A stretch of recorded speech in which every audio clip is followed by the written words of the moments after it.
দর্শক আপনাদের সবাইকে স্বাগত জানাচ্ছি আরআইএসএল স্টিল জনতন্ত্র গণতন্ত্র অনুষ্ঠানে। আপনারা যেমনটি জানেন প্রতিদিনকার ঘটে যাওয়া বিশেষ ঘটনা, রাজনৈতিক পটভূমিতে দলগুলোর মনোভাব এবং জনতার যে স্বার্থ, সেই স্বার্থ সংশ্লিষ্ট জানার জিজ্ঞাসা, এই সবগুলো বিষয় নিয়ে আমরা এই অনুষ্ঠানে আলোচনা করে থাকি। আজকে আমাদের অনুষ্ঠানে আলোচনা করার জন্য আমরা অত্যন্ত গুরুত্বপূর্ণ দুজন অতিথিকে পেয়েছি। আমার একদম ডানে রয়েছেন ব্যারিস্টার মীর মোহাম্মদ হেলালুদ্দিন, আপনাকে স্বাগত জানাচ্ছি। উনি বিএনপির সহসাংগঠনিক সম্পাদক। এবং সেই সাথে আমার সর্বডানে রয়েছেন ব্যারিস্টার আসাদুজ্জামান ফুয়াদ, সাধারণ সম্পাদক এবি পার্টি। আপনাদের দুজনকে স্বাগত জানাচ্ছি আজকের আলোচনায়। আজকের ঘটে যাওয়া যে ঘটনাগুলো রয়েছে সেগুলো মাথায় রেখে আমরা আসলে ইসি নির্বাচন প্রস্তুতি এই বিষয়টিকে আজকে আমাদের আলোচনায় বিষয় নির্ধারণ করেছি। আমরা যেমনটি বিগত কয়েকদিন ধরে আলোচনা করে আসছিলাম যে ইসির প্রস্তুতি এবং খুব সুন্দরভাবে সুষ্ঠুভাবে, যেমন গতকালকেও ইসির কমিশন প্রধান নির্বাচক উনি কিন্তু বলেছিলেন যে সুষ্ঠু একটি নির্বাচনের দিকে তারা আগাচ্ছেন এবং সেক্ষেত্রে সরকারের চাপ প্রয়োগ করে উনি চেয়ারও ছেড়ে দিবেন। সেই একই জায়গায় ইসির এখানে দাঁড়িয়ে আজকে যে ঘটনাটা ঘটেছে, আমরা সবাই জানি যে দুপুরে ইসির পক্ষ থেকে এবং সীমানা পুনর্বহাল নিয়ে যে শুনানিটি রয়েছে সেখানে বিএনপির কর্মীদের মধ্যে দফায় দফায় এক ধরনের হট্টগোল তৈরি হয়েছে এবং সেই সাথে এনসিপির হাসনাত আবদুল্লাহ মুখ্য সংগঠক সমন্বয়ক উনিও কিন্তু আসলে পাল্টাপাল্টি হামলার একটি অভিযোগ করেছেন। এবং শুধু সেটিই নয়, নির্বাচন কমিশনের বাইরেও এটি নিয়ে হট্টগোল হয়েছে এবং এক পর্যায়ে আইনশৃঙ্খলা বাহিনী সেখানে পরিস্থিতি নিয়ন্ত্রণ করে আবার শুনানির যে সভাটি রয়েছে সেখানে যায়। এই বিষয়টিতে আসলে শুরুতে আসতে চাচ্ছি। আজকে যে ঘটনাটি, এটি তো কোনো মতেই কাম্য নয়। সেক্ষেত্রে আপনারা দোষ কাকে দেব সেই আলোচনায় যাওয়ার আগে বলি, এই ধরনের ঘটনাটা কেন ঘটলো আপনারা কি মনে করছেন? আমি শুরুতেই ব্যারিস্টার ফুয়াদ আপনার কাছে আসতে চাচ্ছি। ধন্যবাদ।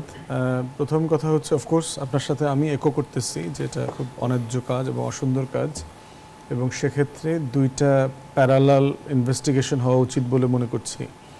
একটা হচ্ছে মোটা দাগে এটা তিন পক্ষ এখানে ইনভলভ, যদিও শুনানিতে আসলে দুই পক্ষ ছিল, বাট ব্যারিস্টার রুমিন যেটা কমপ্লেন করেছেন যে তার এলাকার বিএনপির আরেকজন মনোনয়ন প্রত্যাশী উনি ওখানে লোকজন পাঠিয়েছেন এই ক্যাওয়াসটা ক্রিয়েট করবার জন্য। সেখানে অফকোর্স এখানে হেলাল ভাই আছেন, ওনাদের একটা প্রসেস আছে বিএনপির ইন্টারনাল ইস্যুজ রিজলভ করবার। তো আমি দেখতে চাই যে বিএনপি লিডারশিপ এখন এটাকে সিরিয়াসলি ইনভেস্টিগেট করুক, যে কারণ তার দলের ভিতরে ডিসিপ্লিনের জায়গাটা সে কীভাবে ম্যানেজ করছে এইটার সক্ষমতার উপরে ভিত্তি করে সে আগামী দিনে ক্ষমতা এসে 31 দফার উপরে ভিত্তি করে রাষ্ট্র সংস্কার করতে পারবে কিনা, এই কনফিডেন্স বিল্ডিংটাও তৈরি করা জরুরি ইলেকশনের আগে। তো সেখানে আমরা দেখতে চাই যে বিএনপি এটা ইনভেস্টিগেশন কমিটি করুক এবং তারা এটা ডিল করুক, এবং এটা তারা পাবলিক করতে হবে তাদেরকে, যে আসলে রুমিন যে অভিযোগ তুলেছে সেটা সত্যতা কতটুকু, এবং সত্যতা থাকাটা অস্বাভাবিক না পলিটিক্সে। পলিটিক্সে কাউন্টার পার্ট থাকবে, প্রতিদ্বন্দ্বী থাকবে, কিন্তু সেটা একটা রাষ্ট্রীয় প্রতিষ্ঠানে অরাজকতা পর্যন্ত কেন গড়ালো, সেখানে কোথায় গ্যাপ হয়েছে। দ্বিতীয় জায়গাটা হচ্ছে ইলেকশন কমিশনকে নিজেকে একটা ইনভেস্টিগেশন কমিটি করা দরকার, যে তার আপিল শুনানি করা, বাউন্ডারি ইস্যু ডিলিমিটেশনের যে হিয়ারিং হয় সেটা একটা রেগুলার কনস্টিটিউশনাল প্রসেস, ইলেকশন কমিশনের প্রসেস। এবং 111-এর সময় আমরা দেখেছি যে 88টা আসনে কিভাবে সীমানা নির্ধারণের রাজনীতি করবার মধ্য দিয়ে বিএনপিকে ইলেকশন ইঞ্জিনিয়ারিং করে হারানো হয়েছে, এবং এই 88টা আসনে ইঞ্জিনিয়ারিং করে 133-34টা আসনের ফলাফল পরিবর্তন করে দেওয়া হয়েছে। আমাদের দিল্লি, প্রণব মুখার্জি, আওয়ামী লীগ, আমাদের প্রশাসন সবাই মিলে করেছে এই কাজটা। তো সেখানে বিএনপির একটা সিরিয়াস অ্যাকশন প্ল্যান আছে। বেগম খালেদা জিয়ার ব্যাপারে পক্ষ থেকে বলা হয়েছে তারা আগের আসনে ফেরত গিয়ে নির্বাচন করতে চায়। তো সেইখানে একটা সীমানা পুনর্নির্ধারণ আলোচনা হচ্ছে।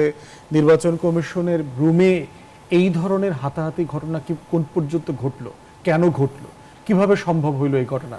রুমিন অভিযোগ করেছে তার গায়ে হাত তোলা হয়েছে, যেই তুলেছে তাকে ধাক্কা দিয়েছে, এবং এই ধাক্কা দেওয়ার মধ্য দিয়ে ক্যাওয়াসটা তৈরি হয়েছে। এই দুইটা ইনভেস্টিগেশন আমাদের সামনে পরিষ্কার হওয়া দরকার খুব জরুরি ভিত্তিতে। তৃতীয় পক্ষ যেখানে, সেটা হচ্ছে এনসিপি। এনসিপির আমাদের অনুজ সহযোদ্ধা আতাউল্লাহ ওখানে ছিলেন। তো আমরা দেখতে চাই যে রেগুলার আপিল শুনানির মধ্য দিয়েই এই আসনের ইস্যুটা রিজলভ হইতে হবে। কিন্তু এর টোটাল ঘটনার পর থেকে যেটা আমার মাথায় ঘুরতেছে সেটা হচ্ছে যে নির্বাচন কমিশন আসলে ইস্যুটা নির্বাচনের বিষয়টা কিভাবে ডিল করবে। ডিসেম্বর জানুয়ারিতে যখন টোটাল কান্ট্রি বড় বড় রাজনৈতিক দলগুলো ইলেকশন মুডে ঢুকে যাবে, এলাকায় এলাকায় প্রার্থীদের দ্বন্দ্ব, সংঘাত, তারপরে স্বতন্ত্র প্রার্থী, বিদ্রোহী প্রার্থী, মারামারি, টাকা পয়সা ভায়োলেন্স, তখন সে আসলে বিষয়টা কিভাবে ডিল করবে? এবং তফসিল ঘোষণা করার পরে তো টোটাল আইন শৃঙ্খলা বাহিনী অ্যাডমিনিস্ট্রেশন তো ইলেকশন কমিশনের অধীনে চলে যাবে। তো এই বাস্তবতায় তারা যেটা ডিল করতে পারছে না, তাদের সক্ষমতা আসলে ওইখানে আছে কিনা। কারণ আমার কিন্তু একটা ইলেকটোরাল ডেমেনশিয়া চলছে, আমার কিন্তু ইলেকশন মেমোরি নাই 2001-এর পর থেকে। গত 22, 23, 24 বছরে আমরা কোনো ভালো নির্বাচন করি নাই। আমরা রাতে নির্বাচন করেছি, আমরা ডামি নির্বাচন করেছি, কিন্তু এই জন্যই তো নির্বাচন কমিশন অনেক একীভূত এবং এক মনোবলের জায়গায় তো তারা গতকালকে ঘোষণা দিলেন যে তারা নির্বাচনকে সুষ্ঠুভাবে সম্পন্ন করতে চান। দেখেন, এখন মুখ দিয়ে তো বীরত্ব হয় না। বীরত্বটা তো হচ্ছে যখন আপনার সোর্ড চালানোর প্রশ্ন আসবে, আপনার যখন মল্লযুদ্ধের প্রশ্ন আসবে, তখন আপনাকে দেখাইতে হবে যে আসলে আপনি কত বীরপুরুষ ছিলেন। এখন ইলেকশন কমিশন যদি মুখে মুখে বীরত্ব দেখায়, কিন্তু কাজের ক্ষেত্রে এসে দেখতে পাচ্ছে এত ছোটখাটো সিচুয়েশন তারা হ্যান্ডেল করতে পারছে না প্রশাসনিকভাবে, আইন শৃঙ্খলার জায়গা থেকে, তারা ইলেকটোরাল ভায়োলেন্স কিভাবে লিভ আপ টু করবে? তো হিউজ ক্যাওটিক ইলেকশন হবে এবার। কারণ হচ্ছে যে গত 19, 20, 22 বছরে কোনো নির্বাচন নাই। দলগুলোতে প্রচুর প্রতিদ্বন্দ্বী তৈরি হয়েছে, কারণ সবার তো একটা ইলেকশনের একটা ড্রিম থাকে যে আমি নির্বাচন করব। মানুষগুলো অনেকে একটা বিশাল শ্রেণী হচ্ছে বুড়া হয়ে গেছে, তার জীবনের সর্বশেষ নির্বাচন, এবং এই নির্বাচনের পতাকাটা নিয়েই তিনি আজিমপুর গোরস্থানে যেতে চান। এখন এই লেভেলের যে এক্সট্রিম চিন্তাগুলো মাথায় কাজ করছে, এটা তো ভায়োলেন্স ট্রিগার করবে। এবং ইতিমধ্যে আমরা দেখতে পাচ্ছি বিভিন্ন এলাকাতে আমার কলিগ লার্নার ফ্রেন্ড হেলাল ভাই সাংগঠনিক দায়িত্ব থাকার কারণে যেটা হচ্ছে, প্রচুর ইস্যুস ডিল করতে হচ্ছে। তো এবং রাষ্ট্র আকারেও তো আমাকে ইস্যুগুলো ডিল করতে হবে, দল আকারে যেভাবে ওনারা করছেন। তো আমরা চাচ্ছি ইলেকশন কমিশনকে তার এই সক্ষমতার প্রমাণ দেওয়া ইমিডিয়েটলি দিতে হবে, তা না হলে ওনাদের উপর আস্থা কমে যাবে। আপনার কাছে আসতে চাচ্ছি একই প্রশ্ন একই বিষয়, এবং আজকে যে ঘটনাটি সেটি একটা উদাহরণ সৃষ্টি করলো কিনা। যেমন বিগত কয়েকদিন ধরে বা কয়েক মাস ধরে, এক বছর ধরে বিএনপির পক্ষের লোক বা আপনাদের দলের নেতারাই যেমন বলছেন বিএনপি অনেকটা রিল্যাক্টেন্ট বা একটু নমনীয় ভূমিকায় রয়েছে, এবং সে কারণেই কি আপনাদের নেতাকর্মীদের মধ্যে এই ধরনের ঘটনা ঘটছে? কি মনে করছেন? রিল্যাক্টেন্ট বা ছাড় দিচ্ছে, এটা আসলে সাংগঠনিক বিষয় যদি বলে থাকেন আমার মনে হয় না কথাটা সত্য। কারণ এর মধ্যে আমাদের দলে যারা এই ধরনের অপরাধের সাথে সংযুক্ত হয়েছেন এবং প্রমাণিত হয়েছে, তাদের বিরুদ্ধে দল সর্বোচ্চ সাংগঠনিক ব্যবস্থা নিয়েছে, যেহেতু সরকারের নেই আইনি ব্যবস্থাটা নেওয়াটা আমাদের হাতে নাই। আজকে দিনের কথাই বলি, আমাদের দলের একজন চেয়ারপারসনের উপদেষ্টা জনাব ফজলুর রহমান সাহেব, ওনাকে 24 ঘন্টা শোকজ করেছে এবং খুব স্ট্রিক্ট ভাষায় করেছে, language was very strict in that show cause. তারপরে হয়তো যদি ওনার জবাব সন্তোষজনক না হয় বা ওইটা যে হয়, ওনার বিরুদ্ধে সাংগঠনিক ব্যবস্থা নেওয়া হবে। এখানে আমি একটু বলি, আসলে নির্বাচন কমিশনে আজকে যেই অনভিপ্রেত ঘটনাটা ঘটলো, আমাদের দলের থেকে কিন্তু আমরা একটা ক্রাইটেরিয়া করে দিয়েছিলাম যে যদি আমাদের কারো কোনো ধরনের অবজেকশন থাকে, এটা আগে আমাদেরকে পার্টি থেকে জানাবে, আদার এটা আমাদের জেলা ইউনিট আমাদেরকে জানাবে, এবং জানিয়েছেও। তো ব্যারিস্টার রুমিন উনি করেছেন, এখন উনি কি আমাদেরকে জানিয়েছিলেন কিনা, আমি যেহেতু ওই ডিভিশনে কাজ করি না, আমি জানি না, বিকজ আমার আন্ডারে যে 10টা ডিভিশন আছে, আমাদের যদি ডিলিমিটেশন নিয়ে কোনো ইস্যু থেকে থাকে তাহলে এটা আমাদের কাছে আসার কথা। এখানে ব্রাহ্মণবাড়িয়া 2 ও 3 আসনের যে খসড়া, এই খসড়া প্রকাশের পর থেকেই তো পক্ষে বিপক্ষে জমা পড়েছে, এবং এই সীমানা নিয়ে এই দাবি ইলেকশন কমিশনের পার্টটা তো এটা তো ওনাদের ওখানে পড়তেই পারে। আমি আমার পার্টির কথা বলছি, আমার পার্টির স্ট্যান্স হচ্ছে যে আমরা কিন্তু we have already issued letters ডিভিশনের প্রত্যেকটা জেলাতে, যদি আপনাদের অধীনস্থ কোনো সংসদীয় আসনে কোনো ডিলিমিটেশনের প্রশ্ন থাকে আমাদেরকে জানান, and we give them 7 days. তো যেখানে যেখানে সমস্যা হচ্ছে, এটা আমরা কিন্তু পার্টি থেকে আমরা অ্যারেঞ্জ করেছি, এটা যাতে এই ডিলিমিটেশন নিয়ে কথা বলে। তো যাই হোক, ওনাদের ওখানে ওনারা করেছেন এবং কিছু হয়তো এখানে হচ্ছে। তো যেটা হয়েছে, আমি বিলিভ করি যে আমাদের দলের যদি কেউ সম্পৃক্ত থাকে অবশ্যই এটা ব্যাপারে তদন্ত করা হবে, এবং তদন্ত করে এটা সে যেই হোক না কেন সাংগঠনিক ব্যবস্থা অবশ্যই নেওয়া হবে। একই সাথে এখানে কিন্তু আরও একটা পার্টির নামও সংযুক্ত হচ্ছে। তো আমার মনে হয় যে ওই পার্টিরও এগুলো খতিয়ে দেখা দরকার, এবং একই সাথে I agree with barrister Fuad ভাই যে নির্বাচন কমিশনেরও আমার মনে হয় এটার জন্য একটি তদন্ত কমিশন করে, কারণ একটা পাবলিক হিয়ারিংয়ে যদি এতটুকু সেফটি না থাকে, ইটস অ্যালার্মিং। এবং এতে তো লজিস্টিক্সের কোনো প্রবলেম থাকার কথা না। আমরা হয়তো রাজনৈতিক দল দীর্ঘদিন ধরে বিরোধী দলে আছি, আমাদের হয়তো ওই লজিস্টিক সাপোর্ট নাই যে আমরা সবসময় সিকিউরিটিটা অ্যারেঞ্জ করতে পারি, বাট এখানে তো নির্বাচন কমিশনের হাতে অলমোস্ট নির্বাচনের স্বার্থে পুরো রাষ্ট্রযন্ত্রটাই এখন এখানে প্রশ্ন হচ্ছে নির্বাচন কমিশনের যদি সেই সক্ষমতা না থাকে, আমরা যে নির্বাচনের দাবি করে আসছেন দীর্ঘদিন ধরে এবং বিএনপি খুবই তৎপরতার সাথে নির্বাচনের দাবি করেছেন, সেক্ষেত্রে সাধারণ মানুষ এবং সেই সাথে আরো অনেকগুলো রাজনৈতিক দল নির্বাচনের জন্য আসলে মুখিয়ে আছে, সেক্ষেত্রে নির্বাচন কমিশনের সুষ্ঠুতা নিয়ে শঙ্কার জায়গা কি তৈরি হচ্ছে না আজকের ঘটনার পর? সংশয় না যে ওনাদের দুর্বলতাটা প্রকাশ পেয়েছে এবং আগে প্রকাশ পাওয়াতে এটা ভালো হয়েছে, ওনারা এটাকে রেকটিফাই করতে পারবে। দেখেন, মাথা ব্যথা হলে মাথা কেটে ফেলতে হবে, এটা তো কোনো সলিউশন না। So you need to treat it. আগে ইনস্ট্যান্টলি আপনি তো মাথা ব্যথার ওষুধ খেয়ে মাথা ব্যথা কমালেন, কিন্তু আপনি ডায়াগনোসিস করে পরে এটা চিকিৎসা করতে হবে। এখন যেটা আমি দেখা যাচ্ছে নির্বাচন কমিশনের যে আন্তরিকতা বা কাজের স্পৃহা, এটা নিয়ে কোনো ধরনের সন্দেহ নেই, তাদের নিরপেক্ষতা নিয়ে আমার ব্যক্তিগতভাবে কোনো সন্দেহ নেই। কিন্তু এই প্রসেসটা যেটা দীর্ঘদিন ধরে একটা নন প্র্যাকটিসিং বিষয়, যে নির্বাচনটা তো নির্বাচন কমিশনটাই একটা অলমোস্ট, আমার এই ওয়ার্ডটা হয়তো খারাপ হবে, একটা ক্লাউন শোর মতো ছিল, দে ওয়াজ জাস্ট পাপেটস। ওনারা বসছে, ওখান থেকে যা বলেছে এটা সাইন করে দিয়ে দিয়েছে। এখন যখন বস্তুত ওনাদের এই কাজটা করতে হচ্ছে, তখন বাকি লজিস্টিক হেল্পগুলোকে ওনাদের সাথে কোঅর্ডিনেট করতে হবে এবং সরকারেরও নির্বাচন কমিশনকে শতভাগ হেল্প করতে হবে, কারণ এই লজিস্টিক্সটা তো কিন্তু আসলে সরকারের কন্ট্রোলে। তো আমার মনে হয় যে আজকে যে ঘটনাটা হয়েছে, দিস ইজ টার্নিং স্টোন। নির্বাচন কমিশনও বুঝবে যে ওনাদের এই জায়গায় আরো প্রোটেকশন দরকার বা আরো স্ট্রেংথেন করা দরকার, specially when it comes to law and order situation বা সিকিউরিটি। এই জায়গাটাতে ওনারা সরকারের সাথে কথা বলে এগুলো আদায় করে নিয়ে পরবর্তীতে যাতে এই ধরনের অনুপ্রেরিত ঘটনাগুলো ওনাদের সামনে ওনাদের উপস্থিতিতে না হয়, বা নির্বাচনকালীন সময়ে যে সময়টা যাবে ওখানেও যেন একদম না হয়, বললে এটা ভেরি ইমপ্র্যাকটিক্যাল হবে। বাংলাদেশের যে রাজনৈতিক কালচার, এখানে আপনি একেবারে একটা মানে স্মুথ সেলিং নির্বাচন আপনি পাবেন 100-100, এটা হবে না। বাট ম্যাক্সিমাইজ যেন করা যায়, যে প্রত্যেকটা ক্যান্ডিডেট সে যেই হোক না কেন, সে যেন তার প্রোগ্রামটা বা তার যে ভিশনটা এটা জনগণের সামনে তুলে ধরতে পারে, দেন জনগণ যাকে চুজ করবে সে সেভাবে করে ইলেক্টেড হবে বা হেরে যাবে। ব্যারিস্টার ফুয়াদ, আপনার কাছে আমি নির্দিষ্ট করেই জানতে চাচ্ছি, এখানে ব্যারিস্টার রুমিন ফারহানাকে নিয়ে যেহেতু অনেকগুলো দল সেখানে ছিলেন এবং মূলত বিএনপিরই দুই পক্ষের মধ্যে দুইটি ভাগ হয়েছে এবং দুই পক্ষের মধ্যে সংঘর্ষ, এবং একজন অপরজনকে অভিযোগ করছে ধাক্কা দেয়ার এবং হাতাহাতি কে শুরু করেছে কে শুরু করেনি। রুমিন ফারহানা যেমন বলেই দিয়েছেন যে 15 বছরে যা হয়নি আজকে সেটা দেখতে পেয়েছি, আবার পাল্টাপাল্টি বলেছেন। রুমিন ফারহানার এগেনস্টেও আসলে বলেছেন যে উনি গত 15 বছরের সুবিধা আদায় করেছেন এবং এখনো সুবিধা আদায় করতে চাচ্ছেন, এই জন্য দলের মধ্যে বিভাজন তৈরি করছেন। তার দলের লোক বলেছেন, সেই সাথে এনসিপির যে মুখ্য সমন্বয়ক হাসনাত আব্দুল্লাহ, উনি স্পষ্ট করে প্রেসের সামনেই এই কথাগুলো বলেছেন। এই ব্যাপারটাকে কিভাবে দেখছেন? আমরা তাহলে যখন আমরা ভোটের রাজনীতিতে যাচ্ছি, সেক্ষেত্রে ব্যারিস্টার রুমিন ফারহানা অনেক পরিচিত একটি মুখ এবং নেতা, সেক্ষেত্রে এই ব্যাপারগুলো কি সাধারণ জনগণের মনে শঙ্কা তৈরি করছে না? দেখেন, বাংলাদেশে পলিটিক্যাল পার্টির ইন্টারনাল রিফর্ম নিয়ে আমরা তেমন খুব বেশি আলাপ করি নেই এবং তুলছি না। আমরা যখন প্রচুর সংস্কারের আলাপ তুলছি, ইভেন বিএনপি যখন 31 দফা লঞ্চ করেছে এই গণ অভ্যুত্থানের পরে, এই লঞ্চিং প্রোগ্রামে আমিও ছিলাম, আমিও কথা বলেছি এবং ওখানে আমি সকল রাজনৈতিক দলের সামনে এটা বলেছি যে আমরা রাজনৈতিক দল যারা উপস্থিত আছি, আমরা যদি আমাদের নেতা কর্মী দলের আচরণ এবং আমাদের খাইসলত না বদলাই, আমাদেরকে দিয়ে সংস্কার দেশে সম্ভব হবে না। যেমন খাইসলত বদলানোর জায়গা কথায়, যেমন ধরেন আমি আমার দলে গণতন্ত্র প্র্যাকটিস করি না, কিন্তু আমি রাস্তাঘাটে বক্তব্য দিচ্ছি আমি ক্ষমতায় গেলে দেশে গণতন্ত্র কায়েম করব, মানে এটা ডাবল স্ট্যান্ডার্ড হয়ে গেল।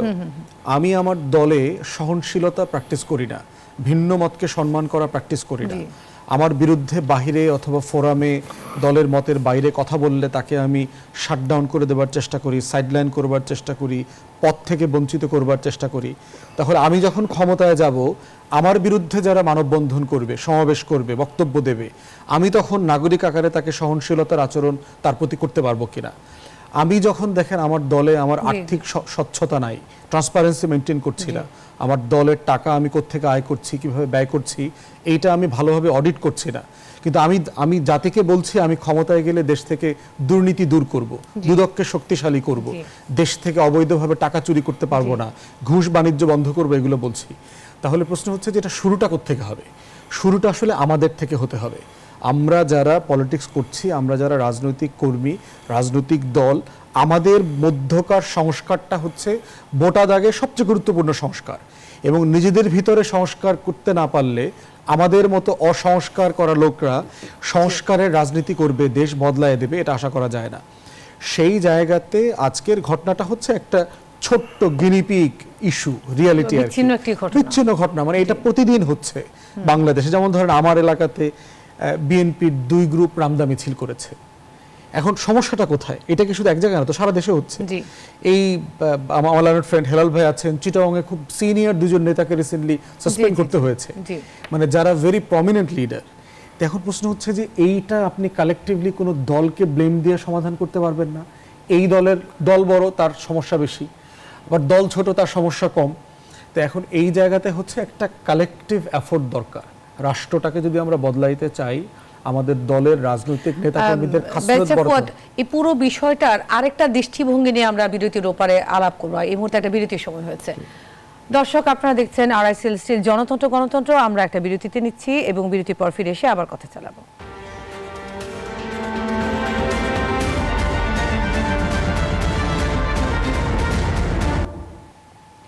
দর্শক, বিরতির পর আবারও স্বাগত জানাচ্ছি। আপনারা দেখছেন আরআইএসএল স্টিল গণতন্ত্র অনুষ্ঠান। আমরা সরাসরি আলোচনায় চলে যেতে চাচ্ছি। আমরা যে বিষয়টি নিয়ে কথা বলছিলাম, রুমিন ফারহানার নির্দিষ্ট অভিযোগ, উনি যেহেতু ব্যারিস্টার, উনি ওকালতির সাথে আছেন, উনি বলেছেন যে আমার যে কেসটা সেটা আমি প্রেজেন্ট করবো, এবং উনি প্রেসের সামনে বলেছেন গুন্ডা পান্ডার মতো আচরণ করে এসেছেন, এবং সেক্ষেত্রে গুন্ডা পান্ডার মতো আচরণ করে এসেছেন এই ধরনের শব্দ উনি ব্যবহার করেছেন, যেটা আমরা সাধারণত এর আগে দেখিনি। উনি অনেক জায়গায় বক্তব্য দিয়ে থাকেন। আমার প্রশ্ন হচ্ছে, এই পুরো বিষয়টির মধ্যে একটা যদি ভিন্ন মতামত আমরা দেখি বা একটা ভিন্নভাবে দৃষ্টিভঙ্গি নিয়ে দেখি, এনসিপি আলোচনা করেছে যে আতালা সহ এবং প্রকৌশলী আমিনুল সহ যে আমাদের উপর রুমিন ফারহানার যে গুন্ডা বা তাদের যে নেতাকর্মী বা দলের লোকজন হামলা চালিয়েছে, তাহলে বিএনপি আর এনসিপি তারা এই হামলার ঘটনাটিকে কেন উদাহরণ হিসেবে সেট করার চেষ্টা করছেন? আর এই প্রশ্নটি আলোচনায় সাধারণত অন্য কোনো নেতা হলে আসতো না, যেহেতু এটা ইসির কার্যালয়ে হয়েছেন। এটি খুবই গুরুত্বপূর্ণ একটি বিষয়, কি আপনি মনে করছেন কিনা? সার্টেনলি, এই জন্য তো বললাম যে আপনার দল হিসেবে বিএনপির পক্ষ থেকে একটা ইনভেস্টিগেশন হওয়া দরকার দলীয়ভাবে। ইলেকশন কমিশনের সবচেয়ে গুরুত্বপূর্ণ ভয়েড এখানে কি হয়েছে, what they had failed to deliver. যে এটা ধরুন আদালত, শুনানি মানে কি, ওখানে কিন্তু ফরম্যাটেড একটা বেঞ্চ বসছে, টোটাল ইলেকশন কমিশন বসছে। শুনানি মানে প্রসেস ফলো করে ওখানে কিন্তু আপিল শুনানি হয়, পক্ষে বিপক্ষে, বাদী বিবাদীর পক্ষের আলোচনা হবে, ফাইনাল ক্লোজিং সাবমিশন হয়, একটা প্রসেস ফলো করে হচ্ছে। তাহলে আপনি একটা কোর্ট ট্রাইব্যুনাল, ইলেকশন ট্রাইব্যুনাল বসছে, সেই ট্রাইব্যুনালে এরকম একটা ঘটনা কিভাবে করতে পারলো, এবং এই প্রসেসের সাথে তো আপনার সিসিটিভি ফুটেজ আছে।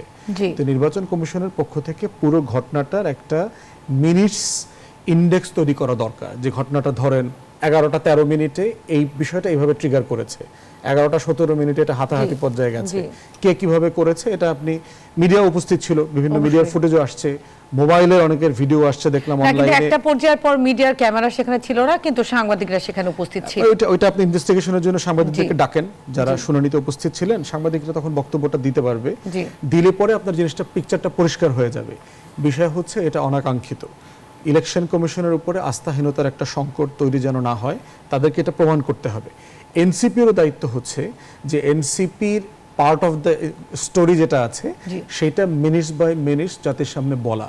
কারণ হিট অফ দ্য মোমেন্টে হয় কি, সবাই আমরা রিয়াকশন দিই, আমরা মানুষ তো, একটা ঘটনা ঘটছে, বাইরে আসছে, প্রেস পাইলাম, চিৎকার করে কথা বললাম, এইটা সেইটা। কিন্তু প্রসেসটা যদি সমাধান করতে চান তাহলে একটা এভিডেন্স বেসড রেজলিউশনে আসতে হবে। কারণ সব পক্ষ আমরা স্টেক হোল্ডার বাংলাদেশে বর্তমানে, বিএনপি বলেন, এনসিপি বলেন, ইলেকশন কমিশন বলেন, এবং আমরা যারা উপস্থিত ছিলাম না আমরাও, কারণ ইলেকশন কমিশনে ঘটনাটা ঘটেছে, ওটা তো আমারও ইলেকশন কমিশন। বিএনপি এনসিপিও তো গণঅভ্যুত্থানের অংশীজন, আমিও অংশীজন। তো পুরো ঘটনাটা বাংলাদেশের জন্য গুরুত্বপূর্ণ। তো সেই জন্য আমার মনে হয় 3 পক্ষ যার যার জায়গা থেকে সিরিয়াস ইনভেস্টিগেশন করা দরকার, কোথায় ভয়েড আছে, কি করা দরকার, আগামী রোড ম্যাপে ইলেকশন কমিশনে যেন এই ঘটনাগুলো না ঘটে সেটার জন্য তারা কি অ্যাকশন প্ল্যান নিচ্ছেন, এটা পরিষ্কার করে আমাদের কাছে আসা দরকার। আচ্ছা ব্যারিস্টার হেলালুদ্দিন, আপনার কাছে আমি আসতে চাচ্ছি, অনেকটা একই প্রসঙ্গ, কিন্তু আমার সুনির্দিষ্ট প্রশ্নটি হচ্ছে, আজকে যে ঘটনাটি ঘটলো ইসি কার্যালয়ে, সেখানে রাজনৈতিক দলগুলোর মধ্যে যে একটি অস্বচ্ছ প্রতিযোগিতা রয়েছে, এটির কি প্রতিফলন ঘটলো না? তা না হলে হাসনাত আব্দুল্লাহ কেন বলল যে ব্যারিস্টার রুমিন ফারহানা আওয়ামী লীগের দোসর হিসেবে এতদিন ছিল, বিভিন্ন ধরনের সুবিধা আদায় করেছে।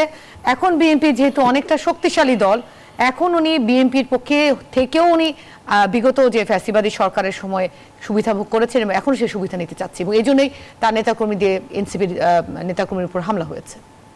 আচ্ছা, আমি একটু এখানে অ্যাড করি আপনার সাথে। জি, ঘটনা হওয়ার 10 মিনিটেরও কম সময়ে এনসিপির বেশ দায়িত্বশীল কয়েকজন নেতা ফেসবুকে ওনাদের এই একটা বক্তব্য এটা নিয়ে দিয়ে দিলেন। জি, এখন ফুয়াদ ভাই উনি একটা অনেক গুরু দায়িত্বে আছেন একটা দলের, ইজ দ্য সেকেন্ড পার্সন। আমি যদি ওইভাবে সাংগঠনিকভাবে চিন্তা করি, আমরাও ছোটোখাটো দায়িত্বে আছি। তাহলে আমাদের যখন যা ইচ্ছা বলাটা এবং লেখাটা, আমার মনে হয় এটাতে আরেকটু সংযত আচরণ আমাদের করা দরকার। কেন? বিকজ আমাদের এটাতে কিন্তু পাবলিক ওপিনিয়ন বিল্ড হয়। মানে জাতীয় পর্যায়ে হয়তো ওনারা আরও বড় অ্যাঙ্গেলে কাজ করেন, কিন্তু আমার কোনো একটা বক্তব্য কিন্তু যদি আমি মিডিয়া স্যাভি হই বা মিডিয়া ব্যক্তিত্ব যদি হয়, তাহলে আমাদের কথাটার কিন্তু একটা বড় ইম্প্যাক্ট আছে। অবশ্যই এটা একটা তাহলে এমনভাবে মনে হচ্ছে এখন ঘটনাটা, যে এই ঘটনাটা পরিকল্পিতভাবে ইনস্টিগেট করা হয়েছে, ঘটনাটা ঘটেছে, সাথে সাথেই দুইজন দায়িত্বশীল নেতা বেশ নেগেটিভভাবেই ওনারা পোস্ট করেছেন। দুইটা জিনিস দেখেন, কিছু হলেই আওয়ামী লীগের পারপাস সার্ভ করছে, আওয়ামী লীগের দোসর, এইসব কথা বলছে।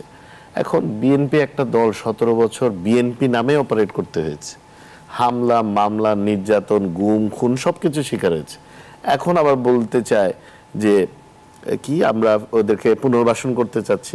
এগুলো বলে কি হচ্ছে, আমরা জুলাই আগস্টে যেই মানে আমার দেখা, আমার জীবদ্দশায় দেখা one of the biggest achievement of Bangladesh আমার মনে হয়, যে পুরো জাতি ঐক্যবদ্ধভাবে হয়ে একটা ফ্যাসিস্টকে বহির কারো হাত ছাড়াই মানে হঠাৎ সফল হয়েছে। এখন ওই জায়গায় গিয়ে আমরা এমন আচরণ করছি যে 15ই আগস্টে আপনি যদি দেখেন একটা খুব অর্গানাইজড মানে ক্রিমিনাল এন্টারপ্রাইজ, যদি আমি বলি নো ওয়ান গেটস অফেন্ডেড, একটা ক্রিমিনাল এন্টারপ্রাইজের মতো তারা একটা প্রোগ্রাম অ্যারেঞ্জ করলো, অ্যারেঞ্জ করে দেখালো না তাদের এখনো সমর্থন আছে।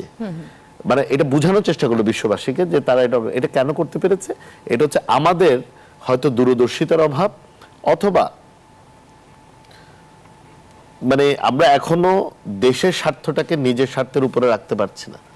তো এই যে বক্তব্যগুলা রুমিন মানে আওয়ামী লীগের ফ্যাসিলিটেটেড, এগুলা আসলে সে অনেক নির্যাতিত হয়েছে, একজন ব্যারিস্টার হিসেবে বলেন, একজন নেত্রী হিসেবে বলেন, একজন স্পোক্স পারসন হিসেবে বলেন, সে নেতৃত্ব হয়েছে।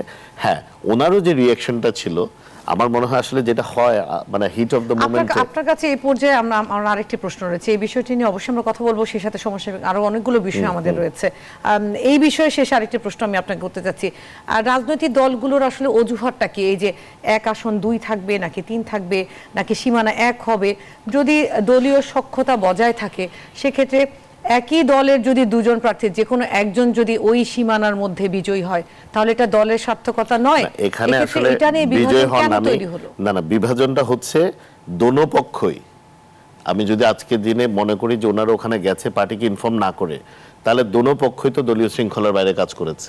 জি, কারণ আমরা তো বলেছি যে আমরা একটা প্রসেস করেছি যেখানে আমরা আমাদের প্রতিটি জেলাকে চিঠি দিয়েছি যেন জেলা তাদের উপজেলা বা পৌরসভা বা আসন ভিত্তিক আমাদেরকে রিপোর্টটা দেয় ডিলিমিটেশনের ব্যাপারে। দেখেন, ডিলিমিটেশনটা অন্য নির্বাচনে জিতে হারার বিষয় না।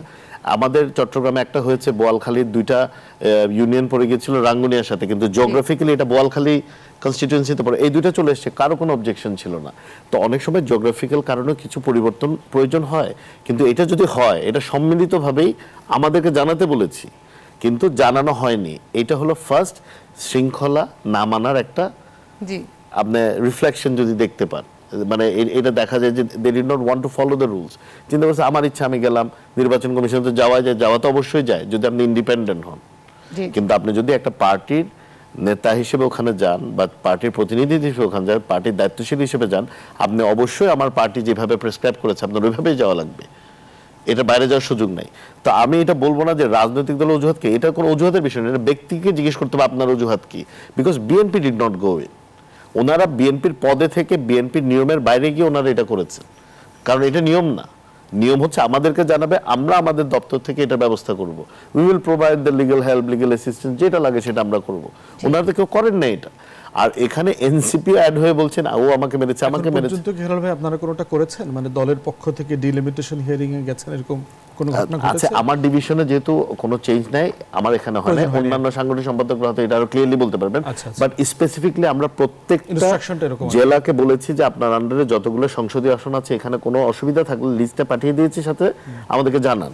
তো আমাদের এখানে আসে নাই, বাট অন্য জায়গায় যদি গিয়ে থাকে তাহলে নিশ্চয়ই পার্টি জানে এবং যেখানে দরকার সাপোর্ট করা বিষয় এবং জাতীয় ঐক্যমত্যের বিষয়ে আপনার সাথে আগে আমার যে যখন কথা হয়েছিল এবং এই অনুষ্ঠানে আপনি এর আগেও বলেছেন যে বিএনপি আসলে তার রাজনৈতিক যে মতাদর্শ এবং তার নেতাকর্মীকে যে নির্দেশনামূলক যে জায়গায় সেখানে খুব পরিষ্কারভাবে লিখিতভাবে নির্দেশনা একদম ক্লিয়ার, একদম সহজ বাংলায়, কোনো কনফিউশনের কোনো জায়গা নেই।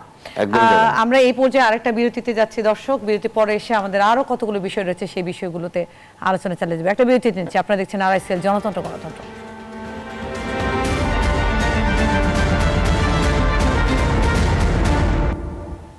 দর্শক, বিরতির পর আবারও স্বাগত জানাচ্ছি। আপনারা দেখছেন RSL জনতন্ত্র গণতন্ত্র। আমরা আলোচনায় ছিলাম। এই মুহূর্তে জনাব হেলালুদ্দিন আপনার কাছ মাধ্যমে শুরু করতে চাচ্ছি আরেকটি ইস্যু যেটি দুদিন ধরে আলোচনায় আসছে এবং আমরা জানি যে এর একটি আপডেট যে পাকিস্তানের পররাষ্ট্রমন্ত্রী এবং উপপ্রধানমন্ত্রী ইসরাক দার উনি এসেছেন। গতকালকে উনি রাজনৈতিক বিভিন্ন দলের সাথে মত বিনিময় করেছেন এবং আজকে গুলশান কার্যালয়ে বিএনপি চেয়ারপারসন খালেদা জিয়ার সাথে উনি কথা বলেছেন এবং এই বিষয়গুলোর সাথে আমাদের যে পররাষ্ট্র উপদেষ্টা তৌহিদ হোসেন উনি সাংবাদিকদেরকে ব্রিফও করেছেন আজকে। প্রশ্ন হচ্ছে তিনটি অমীমাংসিত আমাদের যে ৭১-এর যে পরবর্তী সময়ের যে তিনটি অমীমাংসিত ব্যাপার ছিল এই ব্যাপারে উপপ্রধানমন্ত্রী বলেছেন এই বিষয়ে ইতিমধ্যে দুপক্ষীয় ২ দফায় এটার সমাধান হয়ে গেছেন। সেক্ষেত্রে বাংলাদেশের পররাষ্ট্র উপদেষ্টা উনি বলেছেন এটা দ্বিপক্ষীয় বৈঠক অবশ্যই, কিন্তু দুই দেশের সাথে শুধু একটা ইভেন্টের কারণে ওনারা এসেছেন, কিন্তু বাংলাদেশ তার মতবাদ দিয়েছেন, পাকিস্তান তার মতবাদ দিয়েছেন। এই বিষয়গুলোকে আপনারা কিভাবে দেখছেন? দেখেন, এটা তো আসলে আমাদের এক দেশ হিসেবে বা রাষ্ট্র হিসেবে ব্যর্থতা যে আমাদের ডিপ্লোম্যাটিক চ্যানেলের মাধ্যমে বা আমাদের যে কূটনৈতিক প্রচেষ্টাটার মাধ্যমে আমরা এই জাতি যেটা ডিজার্ভ করে আজকের দিন পর্যন্ত সেটা জাতিকে উপহার দিতে পারিনি। দেখেন, পৃথিবীর অনেক দেশে যেটা হয়েছে, অনেক ইনস্ট্যান্সেস আছে যেখানে একটি রাষ্ট্র ভুল করেছে, পলিসি মেকিং ভুল করেছে, তারা বিভিন্ন অপরাধের সাথে যুক্ত হয়েছে, তারা অফিসিয়ালি একটা স্টেটমেন্ট ইস্যু করেছে, দে অ্যাপোলোজাইজ ফর ইট। এবং এটা আমরা আদায় করতে পারিনি বিকজ আমরা আসলে নিজেদের অবস্থানটা কোনো সময় দৃঢ় করতে পারিনি। এটি ইকোনমিকভাবে বলেন, এটা আপনি পলিটিক্যালি বলেন, we very unstable as a nation. এবং আমাদের পেট্রিয়টিজম আমি বলবো না যে নাই, কিন্তু কিছু কিছু জায়গায় গিয়ে আমাদের ব্যক্তিস্বার্থতা আমাদের দেশপ্রেম বা পেট্রিয়টিজমকে ছাড়িয়ে যায়, যেখানে গিয়ে আমরা যেটা অ্যাচিভ করতে চাই সেটা পারি না। ওনার যে স্টেটমেন্টটা আমি কিছুটা ওনাকে সাপোর্ট করি, যে আমি আমার দুইটা ইকোনমিক বিষয় নিয়ে বসলাম বা একটা কমার্শিয়াল বিষয় নিয়ে বসলাম, এটার সাথে তো আনরিজলভড ইস্যুর কোনো সম্পর্ক নাই। যেটা unresolved it remains unresolved, that must be resolved. দেখেন, আমি বলি আমাদের প্রতিষ্ঠাতা শহীদ রাষ্ট্রপতি জিয়া রহমান আমাদের পার্টির জন্য যে পলিসি ঠিক করেছেন, আমাদের ফরেন পলিসি বা আমাদের দেশের জন্য যেটা ঠিক করেছিলেন, সমতার ভিত্তিতে, ন্যায্যতার ভিত্তিতে সম্পর্ক। I firmly believe in this. আমার কোনো প্রিয় রাষ্ট্র নেই, আমার কোনো অপ্রিয় রাষ্ট্র নেই, আমার একটাই প্রিয় রাষ্ট্র, সেটা বাংলাদেশ। আমার একটাই প্রিয় দেশ, সেটা বাংলাদেশ। বাকি যারা আছে তারা আমাদের সাথে ইকুয়াল লেভেলে সমতার ভিত্তিতে, ন্যায্যতার ভিত্তিতে সম্পর্ক রাখবে, বন্ধুত্বপূর্ণ সম্পর্ক রাখতে চাই, আমরা সেটাতে অবশ্যই যাব। তবে আমাদের যে অধিকার সেটা অবশ্যই আমাদেরকে এনশিওর করতে হবে, তার পরবর্তীতে আমরা তাদের সাথে প্রসিড করতে পারবো। সেম গোজ উইথ ইন্ডিয়ার আগ্রাসনের বিরুদ্ধে কি হয়েছে এটা আমরা সবাই পরিলক্ষিত করেছি। এখন একটা পর্যায়ে ছিল বাংলাদেশে এখনো ভারত বিরোধী একটা সেন্টিমেন্ট কাজ করছে, এটা আমাদের মধ্যে না, এটা একদম মাস পিপলের মধ্যে, বিকজ ওদের মনে হয়েছে দে ডিকটেটিং, যেখানে একটা দেশ যুদ্ধ করে 9 মাস যুদ্ধ করে লক্ষ লক্ষ শহীদের রক্তের বিনিময়ে স্বাধীন হয়েছে, এটা তো কারো ডিকটেশন শোনার জন্য হয় নাই। Beat India, beat any other country in the world, যে দেশই হবে হোক না কেন, আমার দেশের ভবিষ্যৎ আমার দেশের লোকজন ঠিক করবে, আমাদের দেশের নাগরিকরা ঠিক করবে, এবং আমাদের কোনটা ভালো লাগবে এটা বাংলাদেশিরা ডিসাইড করবে। এই জায়গাতে এসে অবশ্যই যে ৭১-এ যে হত্যাযজ্ঞ তারা চালিয়েছে, যে অত্যাচার নির্যাতন তারা চালিয়েছে, আমার মনে হয় this is high time they also take a step forward and resolve this. Barrister Fuad, আপনার কাছে জানতে চাচ্ছি যে আমরা নিশ্চয় প্রত্যাশা করি যে কোনো দেশের সাথে বাণিজ্যিক সম্পর্ক এবং যে দুই দেশের মধ্যে যেরকম সম্পর্ক রাখা হচ্ছে সেই দিকে এগোচ্ছে, এবং আমাদের পররাষ্ট্র উপদেষ্টা আজকে সেটিই বলেছেন যে দুই দেশের মধ্যে অনেক দিন একটা দূরত্ব ছিল বিগত সরকারের সময়, এখন সেই দূরত্ব কমিয়ে অর্থনৈতিকভাবে সুসম্পর্ক বজায় রেখে উন্নতি করা যায় কিনা। প্রশ্ন হচ্ছে 54 বছরে যে সমস্যার সমাধান হয়নি সেটি কি একদিনে সমস্যার সমাধান করা যায়? এটি নিয়ে বলেছেন যে একদিনে সমস্যার সমাধান হয় না, তাহলে আর কতদিন লাগবে এই মীমাংসা হওয়ার জন্য, বা আমরা আসলে কি প্রত্যাশা করছি বাংলাদেশের অবস্থান সম্পর্কে? দেখেন, একটা রাষ্ট্রের সাথে আরেকটা রাষ্ট্রের সম্পর্কের জায়গা হচ্ছে শত্রু সাপেক্ষে এবং স্বার্থ সাপেক্ষে।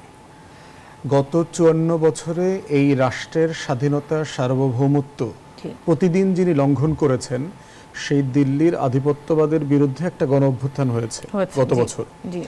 গণ অভ্যুত্থান যেটা দিয়েছে মেসেজ জাতিকে, সেটা হচ্ছে যে আমার স্বাধীনতা, আমার সার্বভৌমত্ব, আমার আত্মমর্যাদা, আমার জাতীয় স্বার্থ প্রশ্নে কোনো কম্প্রোমাইজ হবে না। এখন সেই জায়গাতে 24-এর পরের যে কোনো রাষ্ট্রের সাথে আমার রিলেশনশিপের অ্যালাইনমেন্ট হইতে হবে আমার ওই শত্রু সাপেক্ষে, স্বার্থ সাপেক্ষে।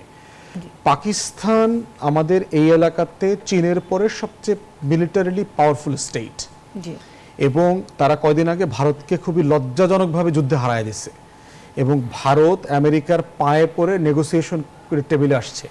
ট্রাম্পের কাছে গিয়ে রীতিমতো তার ফরেন সেক্রেটারি, তার অ্যাম্বাসেডাররা গিয়ে পাও ধরে বলছে যে পাকিস্তানকে বলার জন্য যে যেন তারা নেগোসিয়েশন করে ফেলে।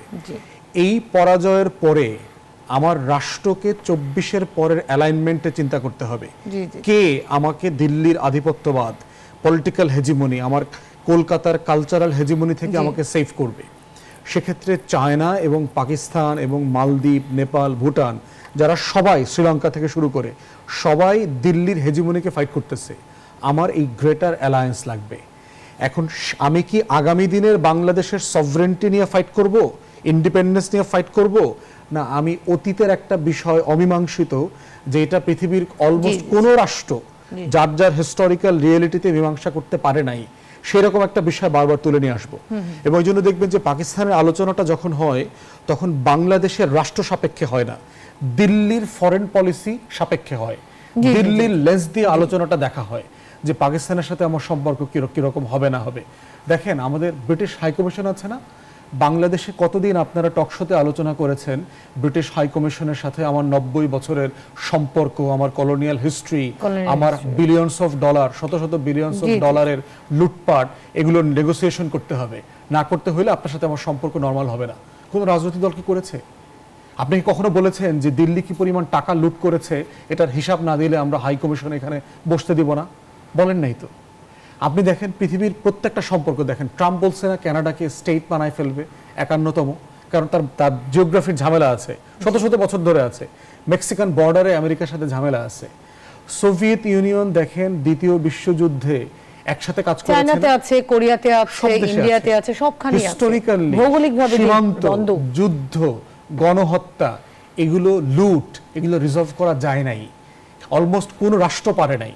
সেকেন্ড ওয়ার্ল্ড ওয়ারে দেখেন যেই রাষ্ট্রগুলো মিত্র শক্তি আকারে ইউরোপে গিয়ে আপনার হিটলারের বিরুদ্ধে দেশগুলোকে স্বাধীন করছে নতুন করে, সেই আমেরিকা এবং মিত্র শক্তি গিয়ে জার্মানির ব্যাংক লুট করে নিয়ে যায় নাই, জাপানের টোটাল গোল্ড লুট করে নিয়ে যায় নাই এই আমেরিকানরা। ওই টাকা চাইছে, ফেরত চাইছে। যেই ভিয়েতনাম আপনার 4 বছর ধরে আমেরিকান বোমে ফ্লাডেড হয়ে গেছে, সেই ভিয়েতনামের আজকে সবচেয়ে বড় বিজনেস পার্টনার হচ্ছে আমেরিকা। আপনি বলছেন হিরোশিমা নাগাসাকির জন্য জাপান যে ফ্ল্যাট করে দিয়েছে হাইড্রোজেন বোমা, নিউক্লিয়ার বোমা ফেলে, সেই জাপানের সাথে আমেরিকার সম্পর্ক হচ্ছে না? সেই মানুষগুলোর সাথে সম্পর্ক চলছে তো। যেই ইউরোপিয়ান ইউনিয়ন গঠিত হয়েছে কাদের দ্বারা? ফ্রান্স এবং জার্মানি, যারা শত শত বছর ধরে যুদ্ধ করছে, নিজেরা লাখে লাখে কোটিতে কোটিতে মেরেছে। হ্যাঁ, এর মানে এটা না যে এটা একটা প্র্যাগম্যাটিক সলিউশন সম্ভব না। সম্ভব। ইমরান খানকেই মনে হয়েছে আমার একমাত্র পলিটিশিয়ান পাকিস্তানের যিনি আসলে প্র্যাগম্যাটিকলি এটা সমাধান করতে চেয়েছেন, যে একটা সিনসিয়ার অ্যাপোলজি দেওয়া, যে আসলে আমাদের ভুল হয়েছে ভাই, এখন মাফ করে দেন আল্লাহর রাস্তে। এটা নিয়ে আমরা আগাইতে চাই না। বিজনেসের আপনার টাকা পয়সার লেনদেন আছে, যেটা একটা পজিটিভ অ্যাপিল তৈরি করে দুই দেশের সম্পর্ক উন্নয়নের জন্য, মানে বারবার যেন রিল্যাক্টেন্সে ফিরে না যায়। তো দুই দেশের লোক আছে, উর্দুভাষীরা বাংলাদেশে আছেন, ওনারা বাংলাদেশের নাগরিক হয়ে যাক, আবার বাংলাভাষীরা যারা করাচিতে আছে তারা পাকিস্তানি। আপনার কথা তো অবশ্যই শুনলাম, এক্ষেত্রে আমি একদমই আমার হাতে আর 1-2 মিনিট সময় রয়েছে। ব্যারিস্টার হেলাল, আপনার কাছে শেষ জানতে চাচ্ছি, এই যে তাহলে আজকের এই সফরটি পাকিস্তানের, এটা বাংলাদেশের জন্য আসলে খুব মানে উন্নয়নী বই আনবে কিনা, আপনি কি মনে করছেন? না, অফকোর্স আমি বলি, আগে তো বাংলাদেশ ওয়ান সেন্ট্রিক ছিল, মানে একদিকেই সব কনসেন্ট্রেশন, একদিকে ব্যবসা করতে হবে না, ব্যবসা দিতে হবে, সবকিছু দেওয়া লাগবে। এখন একটা মাল্টি ডাইমেনশনাল একটা বিজনেস স্কোপ আমাদের খুলছে, ইকোনমিক একটা স্কোপ খুলছে, যেখানে আমরা সবার সাথে অর্থনৈতিক সম্পর্ক বলেন বা কূটনৈতিক সম্পর্ক বলেন বিস্তার করছে। অবশ্যই কান্ট্রি বেনিফিটেড হবে, but at the same time দেখেন, একটা দেশের মুক্তিযুদ্ধ করে স্বাধীন হওয়া এটা একটা সেন্সিটিভ ইস্যু। এটা কোনো কারোর মানে শেখানো কিছু না, এটা একটা ফিলিং থাকে। এবং যেটা ইমরান খান হি রাইটলি সেড, এটা কিন্তু খুব কঠিন কাজ না, যে জায়গাটা আসলে সমুন্নত রাখাটাও একটা নাগরিক দায়িত্ব, এটা গুড জেস্টার, নাথিং এলস। এমনিও তো we will move forward, because দেশ তো আর কোনো দিকে থেমে থাকবে না। ইন্ডিয়ার সাথে মোহাম্মদ হেলালুদ্দিন, আপনাকে অসংখ্য ধন্যবাদ জানাচ্ছি, এবং ব্যারিস্টার আসাদুজ্জামান ফুয়াদ, আপনাকেও আমাদের সাথে যোগ দেওয়ার জন্য ধন্যবাদ জানাচ্ছি। দর্শক, এই ছিল আমাদের আজকের RICL স্টিল জনতন্ত্র গণতন্ত্র। নিশ্চয়ই রাজনৈতিক আরো ইস্যু নিয়ে এবং জনগণের কথা বলার জন্য আমরা আবারও মিলিত হবে এবং কথা চালিয়ে যাব। ধন্যবাদ সবাইকে সাথে থাকার জন্য।